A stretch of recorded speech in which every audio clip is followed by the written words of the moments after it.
Hello बच्चों, कैसे हैं आप सभी। आई होप आप सभी अच्छे होंगे और आपकी पढ़ाई भी अच्छी तरीके से चल रही होगी, क्योंकि आपके एग्ज़ाम्स आने वाले हैं। तो आपकी तैयारी के क्रम में हम आपके लिए विज्ञान विषय का नमूना प्रश्न पत्र लेकर आए हैं, जो कि राजस्थान राज्य शैक्षिक अनुसंधान और प्रशिक्षण परिषद उदयपुर यानी कि आरबीएससी ने जारी किया है। इसी के आधार पर आपका बोर्ड पेपर आने वाला है। आप इस पेपर को केवल सैंपल पेपर ना समझें, ये इम्पोर्टेंट क्वेश्चंस का पेपर है, क्योंकि बोर्ड जब पेपर बनाती है तो उसके अंदर इम्पोर्टेंट क्वेश्चन इंक्लूड करती है। तो आप ऐसा समझिए कि आपको आपकी बुक में से इम्पोर्टेंट क्वेश्चन मिले गए हैं। इन क्वेश्चनों की तैयारी आप अच्छे से कर लीजिए। आपके बोर्ड पेपर में आपको 70% क्वेश्चन इस पेपर में से देखने को मिल जाएंगे। तो चलिए शुरू करते हैं आज के पेपर को। तो चलिए देखिए, सबसे पहले तो है ये है कि आपका जो 2.5 घंटे का समय इस पेपर को करने के लिए आपको मिलता है, और इस पेपर का पूर्णांक 80 रहता है। 20 नंबर स्कूल से जाते हैं, तो टोटल 100 नंबर का ये पेपर हो जाता है आपका। देखिए पहला प्रश्न है इसमें, चलिए। निम्न में से सिंचाई की आधुनिक विधि है। सिंचाई की आधुनिक विधि के बारे में पूछ रहा है। तो आधुनिक विधि आपने पढ़ी होगी, ड्रिप तंत्र, छिड़काव तंत्र, 2 प्रकार की पढ़ी होगी ना। तो इसके अंदर कौन सा ऑप्शन सही रहेगा? ड्रिप तंत्र। धेकली, रहट और घिरनी, ये है पारंपरिक विधि है। ये सिंचाई कौन सी विधि है? पारंपरिक विधि है। चलिए नेक्स्ट क्वेश्चन, फर्स्ट क्वेश्चन समझ में आ गया होगा आपको। नेक्स्ट क्वेश्चन देखिए, विशेष क्षेत्र में पाए जाने वाले पेड़ पौधों को क्या कहते हैं ना। पेड़ पौधे पूछा है ना उन्होंने, तो पेड़ पौधों को क्या कहते हैं? वनस्पति जात। क्या कहते हैं? वनस्पति जात। नेक्स्ट क्वेश्चन देखते हैं, अनाज का भंडारण करते समय कीटों की सुरक्षा के लिए निम्न में से किसका उपयोग किया जाता है? नीम की सूखी पत्तियां या साइलो? तो अ और ब दोनों। साइलो एक कोठे या घर बनाए जाते हैं जिसके अंदर इनका भंडारण किया जाता है, उनको साइलो कहते हैं। और नीम की पत्तियां उसके अंदर डाली जाती हैं, तो इन दोनों का ही प्रयोग किया जाता है। तो कौन सा ऑप्शन इसमें आपका सही रहेगा? सो ऑप्शन सही रहेगा। नेक्स्ट देखिए, 4th नंबर क्वेश्चन क्या होगा? घरों में काम आने वाले सर्वाधिक उच्च श्रेणी का ईंधन, घरों में जो काम आता है उच्च श्रेणी का, इनके जो अच्छा है, अच्छे का मतलब जिसमें कार्बन कम होता है, प्रदूषण कम होता है, लकड़ी, कोयला, केरोसिन या एलपीजी। तो आपको पता है सिलेंडर का यूज होता है, तो उसमें एलपीजी गैस भरी हुई होती है जिसमें प्रदूषण कम होता है और अपशिष्ट भी कम बचता है। तो एलपीजी। कौन सा ऑप्शन इसमें सही रहेगा? 2 ऑप्शन सही रहेगा। वर्तमान में पक्की सड़कों के निर्माण में कोल तार के स्थान पर किस पेट्रोलियम उत्पाद का प्रयोग किया जाता है? तो वो आपको देखना है, चारों ऑप्शन देख के आंसर देना है। बिटुमेन, डीजल, पैराफिन मोम या स्नेहक तेल। बिटुमेन। किसका उपयोग किया जाता है? बिटुमेन का। कौन सा ऑप्शन आपका इसमें सही रहेगा? ऑप्शन इसमें आपका सही रहेगा। नेक्स्ट देखिए, किस भूकंप की शक्ति को परिमाण को कौन से पैमाने द्वारा व्यक्त किया जाता है? रिएक्टर पैमाने द्वारा। किसके द्वारा? रिएक्टर पैमाने द्वारा। भूकंप लेखी, गाइजर, वायु तापमापी, इनमें से कुछ नहीं होगा। कौन सा ऑप्शन सही है इसमें? बी ऑप्शन इसमें सही है। ये हमारे वस्तुनिष्ठ क्वेश्चन है जिनका आंसर आपको एबेसडे के रूप में देना है। समतल दर्पण पर बने किसी वस्तु का प्रतिबिंब कैसा दिखाई देता है? समतल दर्पण पर हमेशा सीधा और आभासी प्रतिबिंब बनता है, सीधा और आभासी। तो इसमें कौन सा ऑप्शन सही आ जाएगा? B option. कौन सा ऑप्शन सही आ जाएगा? बी ऑप्शन सही रहेगा। आपको याद रखना है, समतल दर्पण द्वारा कौन सा कैसा प्रतिबिंब बनता है? सीधा और आभासी प्रतिबिंब बनता है। नेत्र का वह भाग, 8वां प्रश्न, नेत्र का वह भाग जो नेत्र को विशिष्ट रंग प्रदान करता है, पुतली, कॉर्निया, रेटिना या परितारिका। परितारिका, जिसको आइरिस भी कहते हैं। ठीक है, ये हमारे वस्तुनिष्ठ क्वेश्चन थे। कौन से प्रश्न थे ये? वस्तुनिष्ठ प्रश्न थे। अब हम नेक्स्ट अतिरिक्त उत्तरात्मक क्वेश्चंस देखेंगे कि किस प्रकार से आपको वो क्वेश्चन पढ़ करके आंसर अपनी नोटबुक में नोट डाउन करने हैं और उनकी तैयारी अच्छे से करनी है। तो देखिए अगला प्रश्न क्या है, पढ़ लीजिए और समझिए। विषाणु सूक्ष्म जीवों से किस प्रकार से भिन्न है? इस प्रश्न को विषाणु और सूक्ष्म जीव जीवाणु वाला जो लेसन है उसमें से क्वेश्चन आया है, तो इसका आपको आंसर लिखना है। ईंधन के बढ़ते उपयोग से पर्यावरण पर हानिकारक प्रभाव पड़ता है। क्या हानिकारक प्रभाव पड़ता है? पर्यावरण प्रदूषित हो रहा है, वनोन्मूलन और वर्षा कम होती है। इस तरह से आपको 2 नंबर के जितना इसको लिखना है।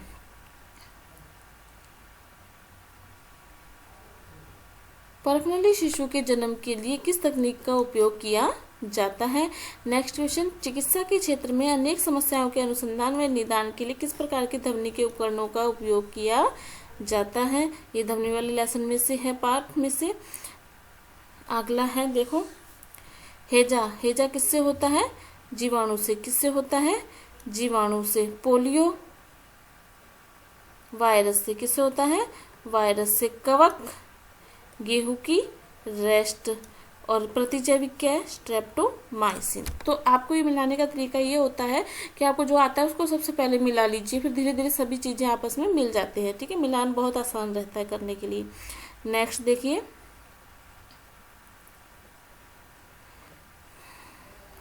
अगला प्रश्न 14वें प्रश्न को समझिए। तीव्र दहन व स्वतः दहन में अंतर लिखिए। स्वतः दहन जो खुद से हो जाता है, जैसे जंगलों में कभी आग लग जाती है तो उसमें हम स्वतः दहन को देखते हैं, तो उसके बारे में आपको लिखना है। ठीक है, नेक्स्ट क्वेश्चन देखिए, 15 नंबर क्वेश्चन, रिक्त स्थान की पूर्ति कीजिए।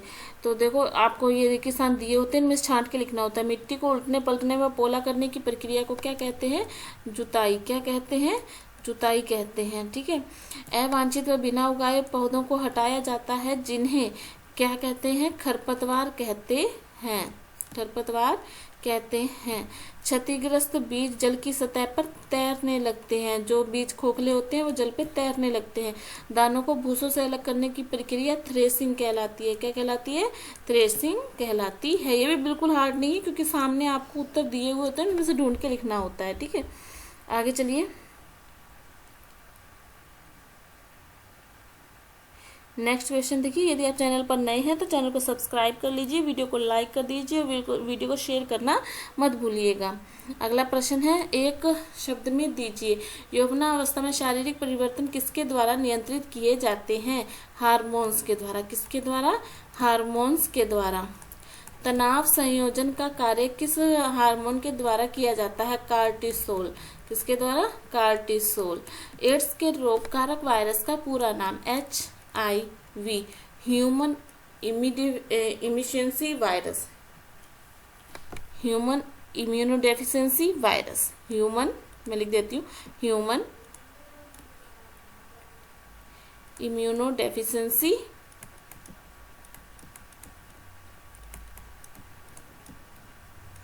वायरस।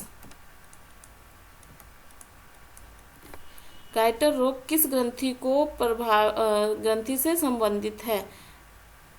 थायराइड ग्रंथि से। कौन सी ग्रंथि से?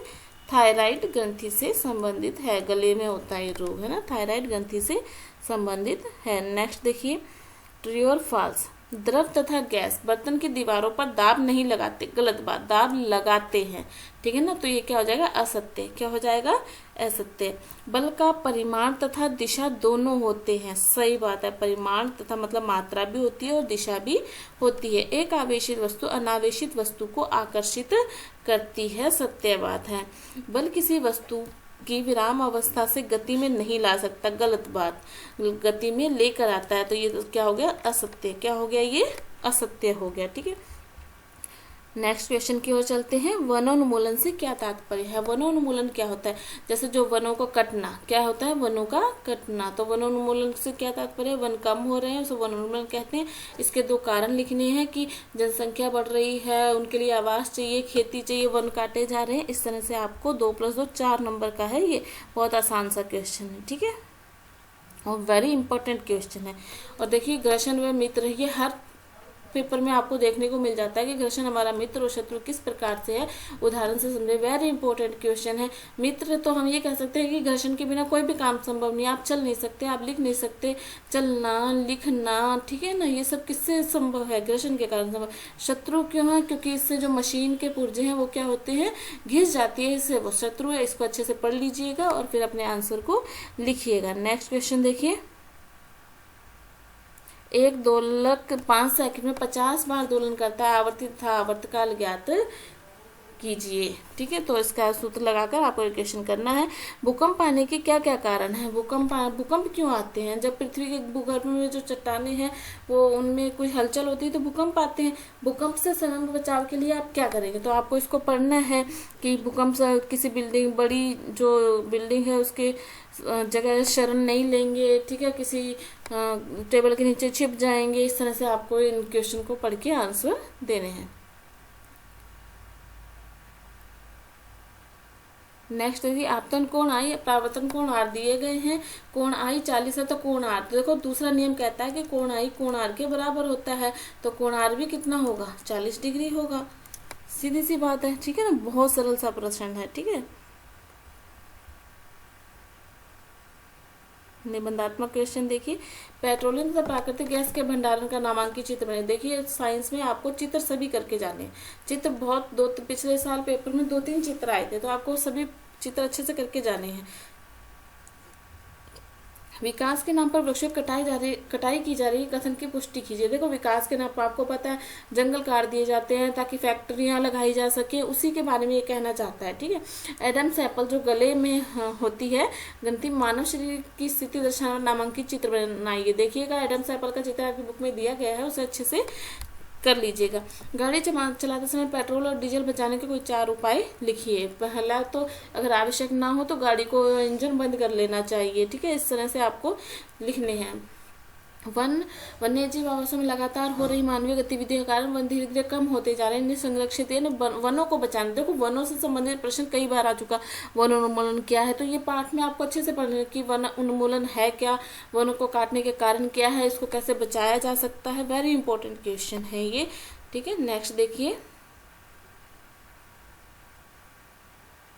इस सैंपल के पेपर के जरिए आपको पता लग रहा है कि पेपर कैसे आने वाला है, कहाँ से आने वाला। आप इन क्वेश्चनों को तो बिल्कुल नहीं छोड़ेंगे, इन क्वेश्चनों को अच्छे से तैयारी कर लेंगे। मानव शरीर में एडिनल ग्रंथि की स्थिति को दर्शाने वाला चित्र बनाइए। ग्रंथियों का चित्र है ना, एक पूरा मानव शरीर बना, उसमें सभी ग्रंथियां हैं, उसके बारे में आपको चित्र को अच्छे से देख के जाना है। पिछले साल 2024 में भी वो चित्र आया था। भ्रूण का गर्भाशय रोपण का नामांकित चित्र बनाइए। घर्षण को कम करने के 2 उदाहरण दीजिए। स्नेहक तेल लगा सकते हैं आप, पहिए लगा सकते हैं, जैसे अटैची में आजकल पहिए लगे होते हैं ना किसी बैग में, वो लगा सकते हैं आप। ठीक है, चित्र में 2 परस्पर लंबवत रेखाएं हैं। आपतित किरण 45 डिग्री कोण बनाती है। परावर्तित किरण का परावर्तन कोण बनाइए, वो भी इतना ही बनाएगी। अगर ये 45 है तो ये भी कितना बनाएगी, 45 डिग्री का कोण बनाएगी। इस तरह से आ जाएगा। ठीक है, मेंढक के जीवन चक्र का चित्र बनाइए।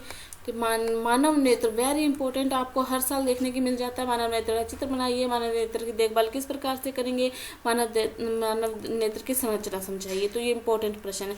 ये देखिए फिर से ये आ गया, घर्षण किस प्रकार हमारा मित्र है। ठीक है, इनको आप ये जो प्रश्न रिपीट हो रहे हैं और मानव नेत्र जो मैंने बता दिया वेरी वेरी इंपॉर्टेंट प्रश्न है। मानव नेत्र का चित्र भी देख के जाएंगे आप, इसकी संरचना भी देख के जाएंगे और देखभाल किस प्रकार से करनी है ये भी आप पढ़ के जाएंगे। ठीक है, विद्युत लेपन विधि का सचित्र वर्णन कीजिए। इस तरह से आपको विद्युत लेपन का चित्र बनाया गया है, बैटरी से जोड़ देते हैं। ठीक है, उसको आप अच्छे से पढ़ेंगे। बल दाब बराबर होता है बल, तो यहाँ पे आ जाएगा क्षेत्रफल। क्या आ जाएगा, क्षेत्रफल।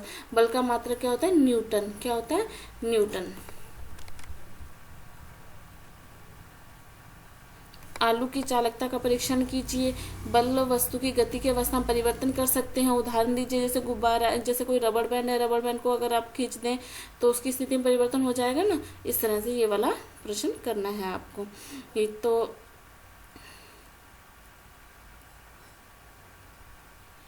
यदि आप चैनल पर नए हैं तो चैनल को सब्सक्राइब कर लीजिए, वीडियो को लाइक कर लीजिए, वीडियो को शेयर करना मत भूलिएगा। सभी सब्जेक्ट्स के मॉडल पेपर आपको हमारे चैनल पे मिलेंगे और मैथ और साइंस की क्लासेस भी आपको यहाँ पर मिलेंगी।